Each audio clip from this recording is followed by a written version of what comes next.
Book 3, Chapter 12, Enlightenment. Today is the day we meet our person to interview. We have to wear our best clothes. Charles is wearing his suit and bow tie. He really stands out. It just looks right on him. His hair is his trademark, so to speak, and when he is dressed up, he looks older than a student of grade 6. Limerick wears a dress. We don't often see Limerick in a dress, and today she stands out as strongly as Charles does. I get the feeling they will be a couple one day. I wear my dress pants and a shirt. Mum has ironed the shirt so it looks really nice. You can tell it is ironed. Baxter is in a plaid shirt and tie. I must admit, we look very sharp and ready to take on our project in a very professional way. Our class stands in the front lobby of the facility, waiting to be served. I am anxious to meet the gentleman I have been paired with. I hope he is like Sir. Everyone, Mr. Willis speaks to our group. This is a very serious project, and please remember, if this day is successful, we will be asked back and the facility will incorporate the event into their activities. Does everyone have their listening caps on? We all chuckle because we are kind of old to be pretending to wear a listening cap, but in fun, we all pretend to put one on. Mr. Willis smiles and tells us he is proud of our accomplishments, of the contributions we give to the community and the beautiful people in it. One by one, the residents come out. A name is called along with the classmate joining them. My turn comes around, and out from behind the hallway door stands a stately man, regal-looking, distinguished, well-groomed and well-dressed. Finnan, this is Mr. Max. Hello, Mr. Max, I say shyly, and I sort of stutter when I introduce myself. I guess I was expecting a man who would look to be in his 90s. But this gentleman looks 70. The man looks at me and smiles. He extends his hand and tips his head. I do the same, and as I put my hand in his, I can feel that familiar tingling, just like when I hold my great-grandfather's watch. Finnan. May I call you Mr. Finnan? Yes, sir, you may call me that. I then wonder, is Max his first name or his last name? I guess I will ask in the interview. Baxter sets up the camera with Mr. Willis's help, and Charles holds the microphone like a reporter. I can tell he feels very special. We all have time to interview the person before it is filmed. Mr. Max takes me into a sitting room where it is quiet. What made you want to do this? He asks me with great interest. Well, Mr. Max, I have learned that listening to others may be one of the greatest gifts you can give to another. I like it when people listen to me. I mean, really listen. Listen like I am important. So I would like to do the same. He studies my expression for a moment and then says, It is a fine quality to have, young man. Do you have any brothers or sisters? I have an older sister, Paige, and a younger brother, Tiernan. I am your classic middle child. How do you like being in the middle? He asks with intrigue. I like it. I don't know anything different, I suppose. He grins at my answer. Mr. Max, I think it's me who should be asking the questions, I say with a laugh. You're right, young man. I just wanted to get to know you better before we have the interview. You know, I'm going to be on camera. I want to be comfortable. I understand, sir. I feel my heart hurt having called him sir. Is everything okay, Finnan? He asks. He must have witnessed a change in my expression. Everything is fine, Mr. Max. I begin stuttering my words. My family just lost a dear friend who I called Sir. His name is Edward, but I like to call him Sir. And when I called you Sir, my heart hurt a little. Mr. Max studies my face. I am sorry to hear of your loss, Finnan. He must have been a fine man if he was dear to you. I smile at Mr. Max and say, he was extra special, like my great-grandfather.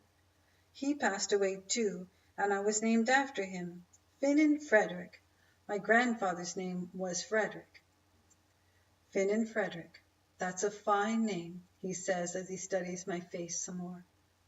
Do you have a middle name, I ask? Mr. Max smiles and says, I do have a middle name. It is Nigel. Max Nigel, I say. Or would it be Nigel Max? I'm confused now because you call me Mr. Finn and you are Mr. Max, so now I'm not sure if it's your first name or your last. My name is Maxwell. I have adopted using Max as my last name over the years. Everyone knows me as Mr. Max, and only a select few people know my first name is Maxwell. It can be confusing. I like Mr. Max. It sounds mysterious. Mr. Max smiles again and says with a wink, the ladies think so too. Then, straightening up, he asks, Finnan, do you fancy a lady? I blush and laugh. No, sir.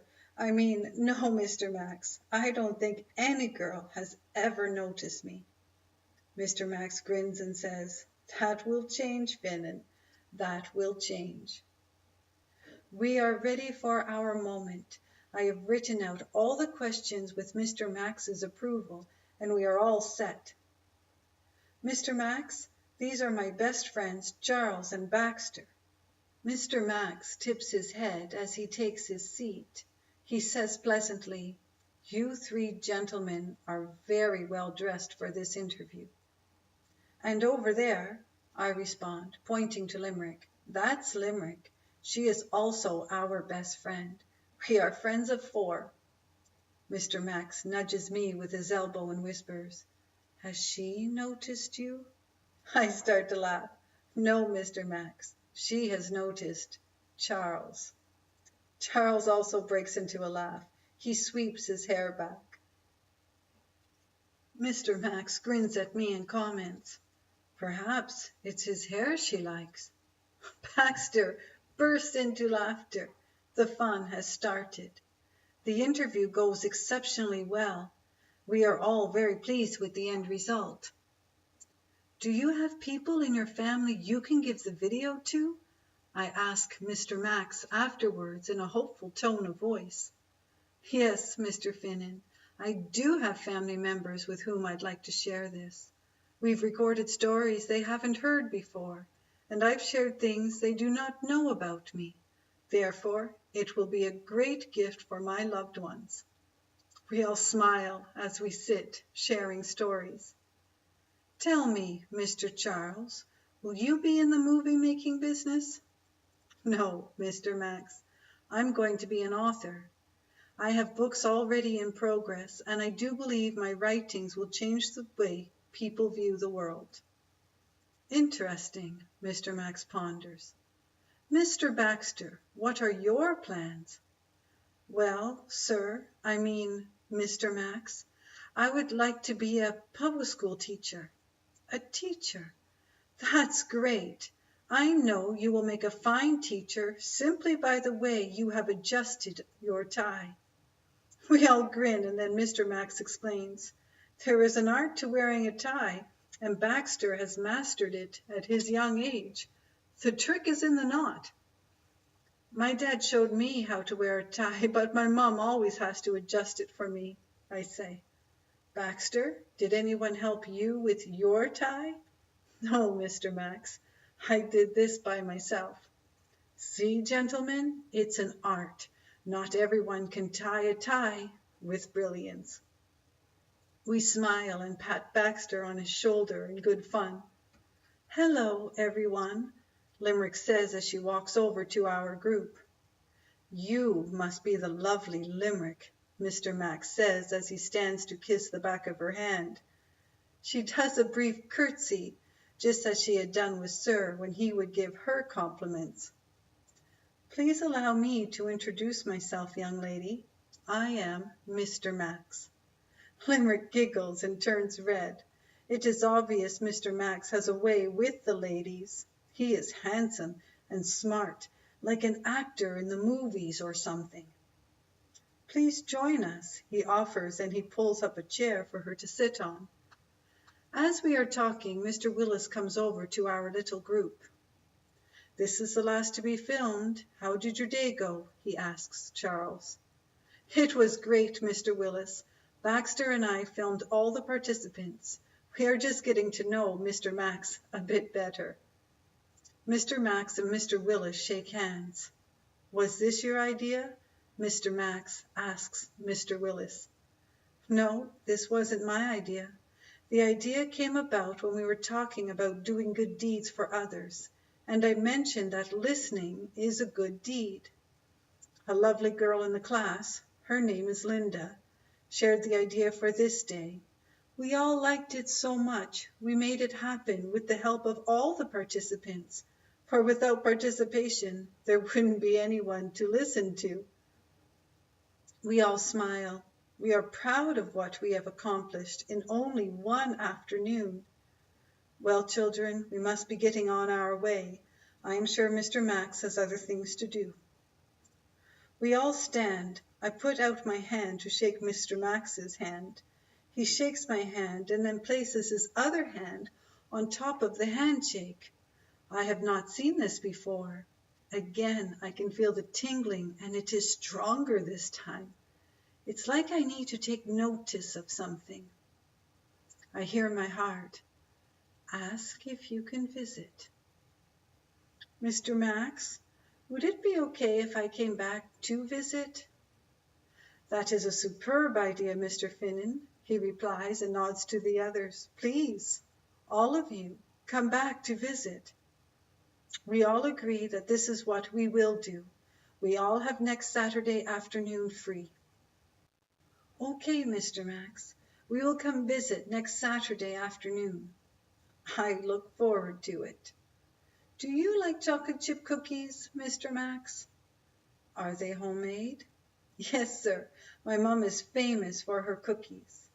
I would be very pleased to enjoy one of your mom's cookies. In fact, bring your mom along with you. Can I also bring my little brother, I ask? Yes, you may. The more the merrier. We will meet here in this very reading room at 2:00 next Saturday. We all agree and say our goodbyes.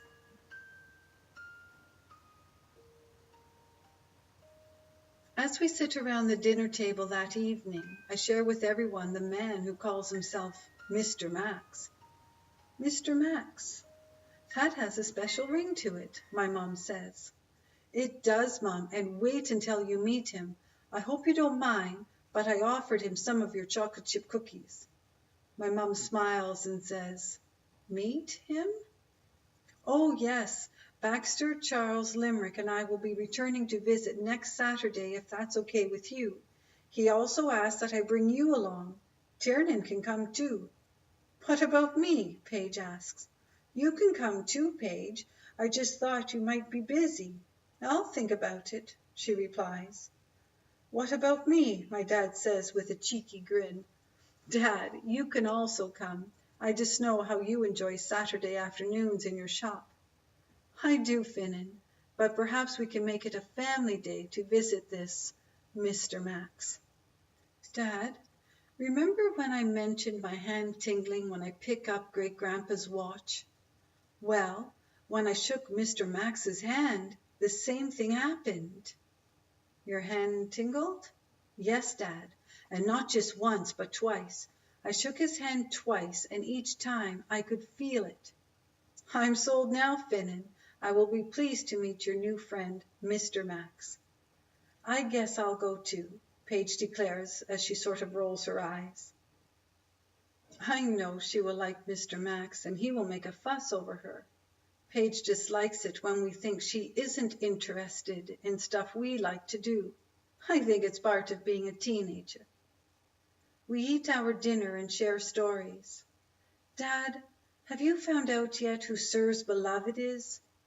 No, Finnan, I haven't, but when we were in the house, I did notice a remarkable photo at the top of the stairs. She is so beautiful, I say. I bet she was an actress or a model.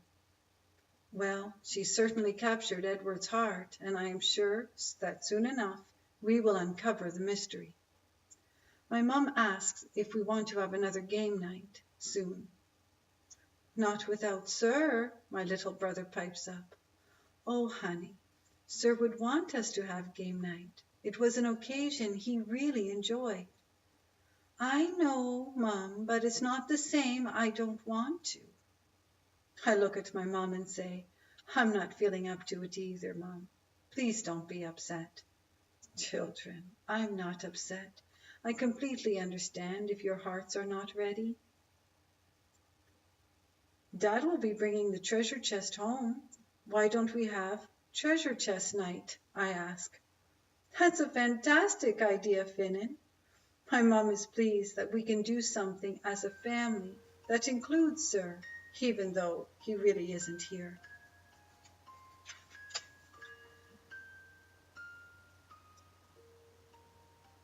Back in school, Mr. Willis is very pleased with our event on Saturday. He praises us for a job well done and thanks us for listening to others for the day. He has received great feedback from the facility organizer. She said that it was indeed a success and that our class would be invited back. Now, who has completed their geography homework? I raise my hand, very proud of myself. I look around the room and it appears that everyone has completed the work. Mr. Willis stands at the front of the classroom, pulls down the famous world map, and there it is, sending me yellow light, Italy. I turn around to look at Baxter, and he is smiling at the sight of yellow Italy. It is something between us, like an inside joke, but more serious. Who would like the pointer stick? Raising his hand, Baxter replies, I would. Okay, Baxter, then please come to the front. Class, I think this is getting way too easy for everyone. Let's ask more challenging questions. Who can tell me where elephants live? I know, a voice from the back of the room is heard. Africa? Yes, that is the correct answer. Baxter, please point out Africa. Baxter is dramatic, taking cue from Charles. He outlines Africa and does a little dance to make everyone laugh. Sure enough, everyone does laugh at the sight of Baxter doing his dance. Baxter is tall. He knows it adds to the performance. I see we have a comedian, Mr. Willis announces. Do you think we will have another fundraiser for the elephants and wildlife? One student asks. Wouldn't it be nice to have another fundraiser this year? Charles puts his hand up. Yes, Charles? Perhaps we can dedicate the day to Sir. We can have it in his honor. I feel a tear sting my eye. What a great idea. Mr. Willis stands in silence for a moment, looking off into the distance. Finally, he says, Charles, I believe that would be a great celebration of his life, a dedication to the animals on the planet. Let's see what we can arrange. The bell rings. Back out to the bench we go with our snacks. That was a great idea, Charles, I say in a low voice. Thank you, Charles answers. It would be nice if we could have it every year. Perhaps we could name it after him, like Edward's Elephant Fundraiser or Edward's Wildlife Fundraiser. We all sit quietly, thinking of a great title. Once again, we feel the wind pick up. We all look at each other, all thinking the same thing. It is Sir saying hello. I think he likes this idea, Baxter says. We all nod in agreement and laugh, thinking our angel is visiting. Even if it is our imagination, It feels good and makes us happy to think of him." "He sure was a breath of fresh air," I announce, and just then the breeze does a kind of swirly dance, just like Baxter did, to make us laugh.